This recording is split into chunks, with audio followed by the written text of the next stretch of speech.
సిద్ధం అంటూ భీమిలి వేదికగా ముఖ్యమంత్రి వైఎస్ జగన్ ఎన్నికల సమరశంఖం పూరించారు. ఇదే సమయంలో అభ్యర్థుల ఎంపికలోనూ అనూహ్య నిర్ణయాలు తీసుకుంటున్నారు. ఈ క్రమంలో ఇప్పటికే పలు కీలక స్థానాల్లో మార్పులు చేర్పులు చేసిన జగన్ ఇక తుది జాబితాపై కసరత్తు చేస్తున్నారని తెలుస్తోంది. ఈ క్రమంలో ప్రధానంగా ఎంపీ అభ్యర్థుల జాబితాను సిద్ధం చేస్తున్నట్లు చెబుతున్నారు. ఈ సమయంలో కీలక విషయాలు తెరపైకి వస్తున్నాయి. వైసీపీ సిట్టింగ్ ఎంపీలలో మిథున్ రెడ్డి, అవినాష్ రెడ్డి, నందిగాం సురేష్లను మాత్రమే కంటిన్యూ చేస్తున్న జగన్ మిగిలిన స్థానాల్లో కీలక మార్పులు చేస్తున్నారు. ఇందులో భాగంగా కొన్ని నియోజకవర్గాల్లో మంత్రులను ఎంపీ అభ్యర్థులుగా నియమిస్తున్నారని అంటున్నారు. ఇందులో భాగంగా నర్సరావుపేట లోక్సభ స్థానానికి మంత్రి అనిల్ కుమార్ యాదవ్ పేరు తెరపైకి వచ్చిన సంగతి తెలిసిందే. ఈ క్రమంలో మరో లోక్సభ స్థానానికి రోజా పేరు వినిపిస్తోంది. అవును, నర్సరావుపేట లోక్సభ స్థానానికి అనిల్ కుమార్ యాదవ్ ని జగన్ నియమించుకున్నారని కథనాలు వస్తున్న వేళ ఒంగోలు లోక్సభ స్థానానికి నగర ఎమ్మెల్యే మంత్రి రోజా పేరును జగన్ పరిశీలిస్తున్నట్లు చెబుతున్నారు.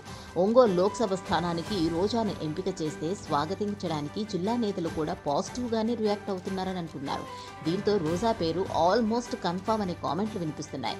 వాస్తవానికి ఒంగోలు పార్లమెంటు స్థానానికి ఒక దశలో చెవిరెడ్డి భాస్కర్ రెడ్డి పేరు తెరపైకి వచ్చింది. ఇప్పటికే చంద్రగిరి నియోజకవర్గం ఎమ్మెల్యే టికెట్ చెవిరెడ్డి భాస్కర్ రెడ్డి కుమారుడికి ఇచ్చిన వేళ భాస్కర్ రెడ్డిని ఎంపీగా పంపాలని ప్రయత్నాలు జరిగాయని కథనాలు వచ్చాయి. అయితే ఈ విషయంపై జిల్లా నేతల నుంచి సానుకూలత కనిపించలేదని అంటున్నారు. దీంతో మంత్రి రోజా పేరు తెర మీదకు వచ్చింది. ఈ విషయంలో మంత్రి రోజాతోనూ వైసీపీ పెద్దలు ఇప్పటికే చర్చించినట్లు తెలుస్తోంది. ఈ విషయంలో క్రమశిక్షణ కలిగిన కార్యకర్తగా పేరున్న రోజా జగన్ ఏ నిర్ణయం తీసుకున్నా కట్టుబడి ఉంటారని స్పష్టం చేశారట. దీంతో నర్సారావుపేట నుంచి మాజీ మంత్రి అనిల్ కుమార్ యాదవ్, ఒంగోలు నుంచి మంత్రి రోజా పేర్లు ఖరారుపైన సీఎం జగన్ సోమవారం తుది నిర్ణయం తీసుకునే అవకాశం ఉందని తెలుస్తోంది. Please subscribe Pragya media. Please like, share, subscribe to Pragna Media. Pragna Media, please do like, share and subscribe. Please subscribe to Pragna Media. Please like, share and comment if you like the video. Pragna Media.